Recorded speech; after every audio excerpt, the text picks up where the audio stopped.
This is how I get the elite challenge every single time in Cayo Perico Heist SOLO. And I'm not even joking. First things first, intel. I'm keeping this fast because for solo, you don't really need everything. Once you land on the island, all you're doing is heading straight to the signal box, hacking it, and identifying the primary target. The most important thing here is unlocking the drainage tunnel beforehand as your entry point into the compound. If you have this, you're set for the entire heist. Now I'm gonna grab this bike and head straight to the communication tower. Follow this route, it'll save you a lot of time.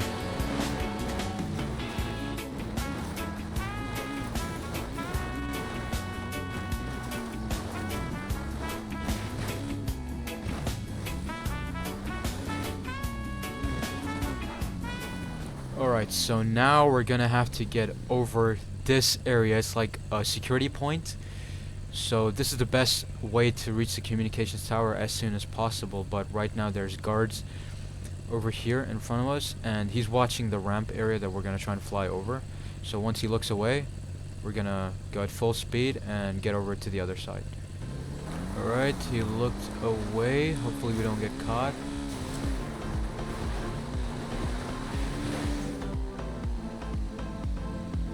Yep, we made it over. Damn, I don't know how he didn't catch me there, but yeah, we're safe.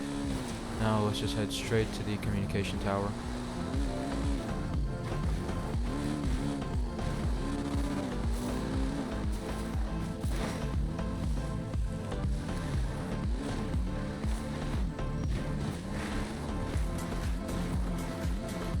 Alright, so now we've reached the signal box or the communication tower, and we're gonna have to hack into the signal box. So keep in mind, if the guard is stationed down here, it means that the signal box is never gonna be at the bottom. So we're gonna have to climb to the top. And if there's no guard station here, the signal box is gonna be somewhere at the bottom, and you're gonna have to look at it. Wait, when I'm speaking, my character speaks as well. That's crazy. So this is the signal box that we're gonna have to hack into.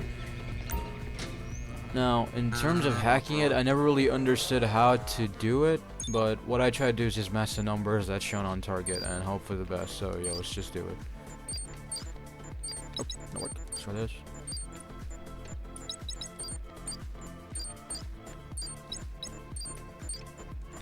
Yep, it worked. I don't know how I did it, but I did it. Alright, so now we're just gonna look for the primary target, and after that we don't need to check for anything else. Since we're doing a solo run, there's no point in checking for secondary loot. So we're gonna open our phone, look at the Sites Here app. Check the vault, basement level.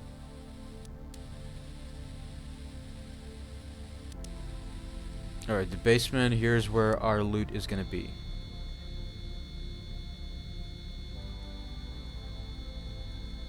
Bonds, there in the safe, untraceable. This is why he keeps them, and why they are so convenient to steal. Alright, so we got bearer bonds. That's like the second or third best, I think, loot that you could get. These are the best primary targets you can get in Cayo Perico Heist. At number 1 is the Panther statue. That's the best payout. Second is the pink diamond. Bearer bonds is third. After that, the ruby necklace. And the worst one, but it's still money, is tequila. While you're watching the CCTV, always make sure to check El Rubia's office to see if there are 2 paintings. If you get lucky, you can fill your bag right there and completely skip going to the hangar for secondary loot. I didn't get 2 paintings this time, so I skipped it, but I'd still recommend always checking it out in the CCTV. After you finish watching the CCTV, the fastest way back to Los Santos is to open settings and load into a new session. That way you don't need to go all the way back to the plane to escape. And don't worry, when you load into a new session, all your progress is saved. A really important detail that I forgot to mention is you have to set up in your preference, like your spawn point should be as Kasatka. That way whenever you load into a new session, you're always going to spawn in the Kasatka whenever you load into a new session. So keep that in mind. This is how I do my setup for the Cayo Perico Heist. For the approach vehicle, I always go with the long fin. For equipment, if the primary target is anything other than bearer bonds, I make sure to get the plasma cutter. After that, I grab the cutting torch and then the fingerprint cloner. For weapons, I always choose the aggressor's loadout, and quick tip, don't buy suppressors during the prep. If you buy them before the heist, you'll spend money unnecessarily. When you actually start the heist, you'll get the option to use suppressors for free, so just select them from there. Alright, now let's go get the long fin, but before that, we're gonna fast travel to Vespucci Beach and park the Kasaka there. Most of the prep equipment spawns in the city, so keeping the Kasaka nearby makes it way faster to deliver everything back once we grab it. Once you're outside the Kasaka, call in a dinghy and head to the shore. From there, spawn your flying vehicle. I use the oppressor since it saves a ton of time during prep missions. But if you don't have one, no worries. Back when I was broke, I just call in a chopper and use that for all the preps. Now to get the long fin, you're gonna need a truck. And if you're like me and never bought one, don't worry, Pavel's got you covered. Once you get close to the objective, Pavel will text you the locations of trucks you can steal. I always go for the spot with 2 trucks in one location because it feels quicker to reach than the other. After stealing the truck, head to the long fin's location. Before taking it, I always ping the spot on the map. It's a great place to lose the cops. Make sure to armor up and refill your health because you will get shot. Once you're ready, just back the truck into the long fin to steal it. After that, drive straight to the location I marked, lose the cops, and then deliver the long fin. And that's it, the approach vehicle setup is done. Now for the next part, that's getting the safe codes, we're gonna fly over to the casino, head inside, and take this elevator to go down to the parking lot. Once you're in the parking lot, head straight for this orange car. It belongs to the guy with the safe codes. Open the trunk, grab the key card, then head back to the elevator to go up to the penthouse. Now we need to locate the guy with the safe codes. The easiest way to find him is to look for the room that has guards standing outside. Equip your silenced weapon and take them out quietly. If you're not stealthy and you alert the guards, you'll have to fight your way to the guy with the safe codes, which is really annoying. Since we stayed stealthy and didn't alert anyone, we can take our time finding the guy with the safe codes. Pavel sends you a photo of the target, so use that to identify him. Take him out, grab the codes, and then fight your way out of the casino. Lose the cops, and that's it for the safe codes.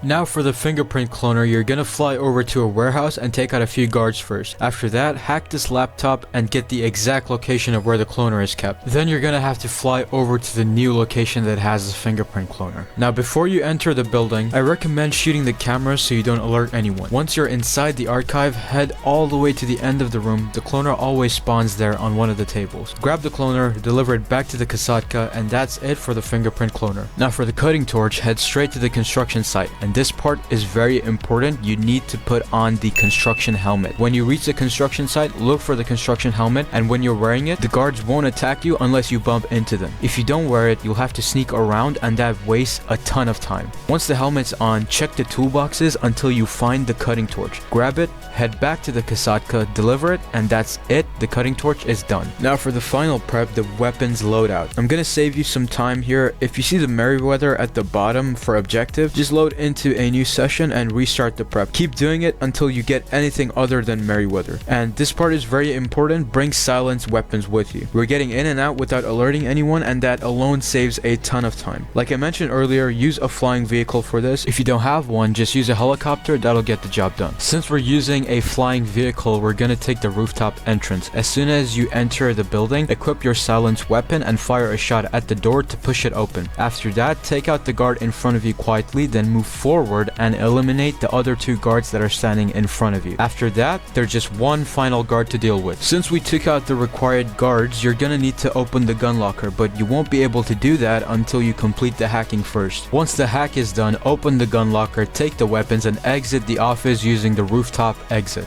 When you leave the office, there are going to be some helicopters chasing you, but don't worry, it's completely fine because we can escape them really easily. All you need to do after that is to deliver the weapons back to the Kasatka, and that's it for the weapons prep. Now that we've got all the prep work done, it's finally time for what you've all been waiting for, the Cayo Perico Heist Solo run. Let's quickly set up for the finale. For the approach vehicle, we're going with the long fin. Our compound entry point is a drainage tunnel. We're running it during the day, and for the weapon loadout, make sure to select suppressor. Stealth is key. Alright, we're kicking off the heist using the long fin and heading straight to the airstrip to grab our secondary loot, since El Rubia didn't want to give us the 2 paintings in his office. Now listen, as soon as the cutscene ends, slam the brakes. If you don't, congratulations, your long fin is stuck on land and you won't be able to use it for the entire heist. So yeah, hit the brakes. After you hit the brakes, do a quick U-turn and head straight toward the airstrip. Just follow the exact route I'm taking. Trust me, I've already made all the mistakes, so you don't have to.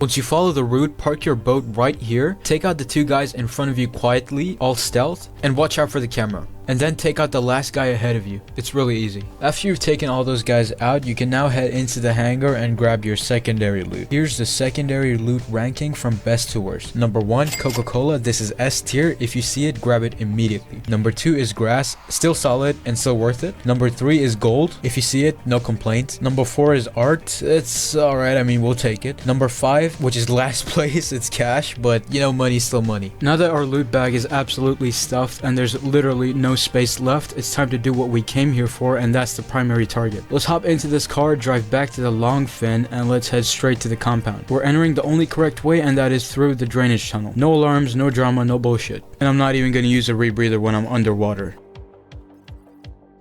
Now here's the trick with the cutting torch. You don't need to overthink it, just move it back and forth on the metal grate. Once it pops open, you're gonna need to swim really fast because your health is gonna start depleting really quick.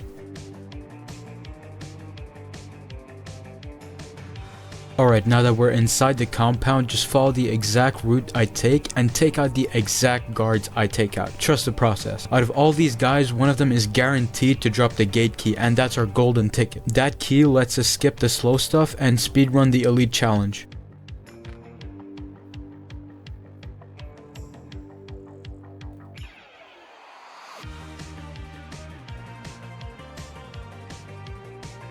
So we got the gate key from this guard, which means we just saved ourselves a ton of time. Let's head down this way, unlock this gate, and hack the fingerprint scanner to grab our primary loot. I was gonna give you guys a tip on how to speedrun the fingerprint hack, but of course the first one just opens itself the moment I touch it. GTA timing, I guess. Don't worry though, I'll show you the trick on the next fingerprint scanner. Alright, let's grab our primary loot, and now I'll finally show you guys the fingerprint cloner trick. The one that actually works, and not the GTA magic one from earlier. So listen closely, you only need to solve the first fingerprint properly. Once that one's done, every fingerprint after that is the same piece, just rotated. All you do is take that same piece and move it down one slot each time. So basically 1 down, 2 down, 3 down, and you're in. That's it. No guessing, no stress, and it keeps the elite challenge nice and easy.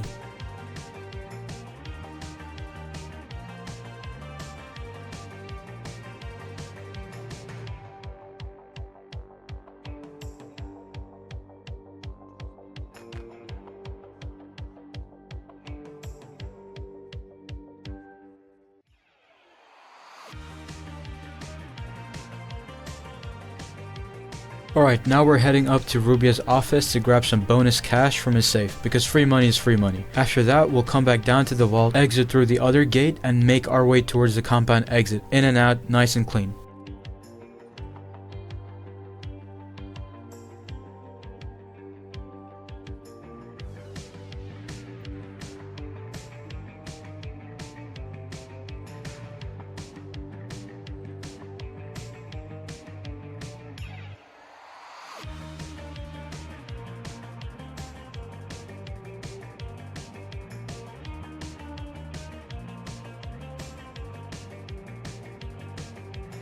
And just like that, we're finally free. All you need to do now is put this guard in front of you to sleep, borrow his bike permanently, and follow the route I'm taking. When you reach the end, send it off the cliff and enjoy the smoothest exit ever.